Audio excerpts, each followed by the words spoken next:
When we talk about the partition of India, we usually talk about lines on a map.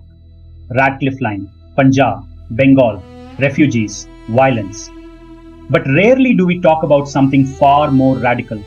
A proposal that, if accepted, would have cut through the heart of India itself. A proposal for a territorial corridor connecting West Pakistan and East Pakistan, separated by nearly 800 miles of Indian territory. Similar to Gaza, what we have today in Israel and Palestine. Today, we will examine why Muhammad Ali Jinnah demanded this corridor, what exactly he proposed, what Nehru, Gandhi, and Patel actually said, and what they did not, and finally, why this demand collapsed under its own contradictions. At the moment of independence in 1947, Pakistan was born geographically broken. It consisted of two non-contiguous territories, West Pakistan, East Pakistan, separated by nearly 800 miles of Indian land. This was not a minor inconvenience. It was a structural defect. Muhammad Ali Jinnah understood this problem better than anyone. The only common bond between these two regions was religion, Islam. But language, culture, economy, and political priorities were vastly different. History repeatedly shows us something uncomfortable. Religion alone rarely sustains political unity when language and culture diverge. Jinnah knew this. He knew governance would be unequal. He knew development would tilt westward, and he knew resentment would grow. And that fear eventually proved correct. East Pakistan broke away in 1971 to become Bangladesh. But in 1947, Jinnah was still searching for a way to make this artificial geography workable. On 21st May 1947, Jinnah gave an interview to journalist Doone Campbell. The question was direct. Will you demand a corridor through Hindustan connecting the eastern and western Pakistan states? Jinnah's answer was unambiguous.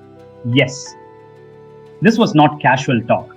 This was a formal political demand stated on record before independence. Jinnah believed that with goodwill between India and Pakistan, a rail and transit corridor could be arranged, governed on principles similar to the Suez Canal, meaning Indian sovereignty would exist only nominally, Pakistan would enjoy guaranteed, uninterrupted access, foreign oversight or international guarantees could apply. This statement caused shock waves in New Delhi. The strongest reaction came from India's Home Minister. Sardar Vallabhbhai Patel dismissed the proposal outright, calling it fantastic nonsense, not to be taken seriously at all. This was not rhetorical anger, it was strategic clarity. A corridor would have split India's internal communications, created a permanent security vulnerability, allowed Pakistan leverage deep inside Indian territory. Jawaharlal Nehru was equally blunt. He described the idea as fantastic and absurd. To Nehru, this was not diplomacy. It was an attempt to redefine India's sovereignty at birth. And on this point, Nehru and Patel were completely aligned. The corridor idea did not stop there. On 5th August 1947, just days before independence, Jinnah wrote a letter to Winston Churchill. The tone of the letter was revealing, not confident but desperate.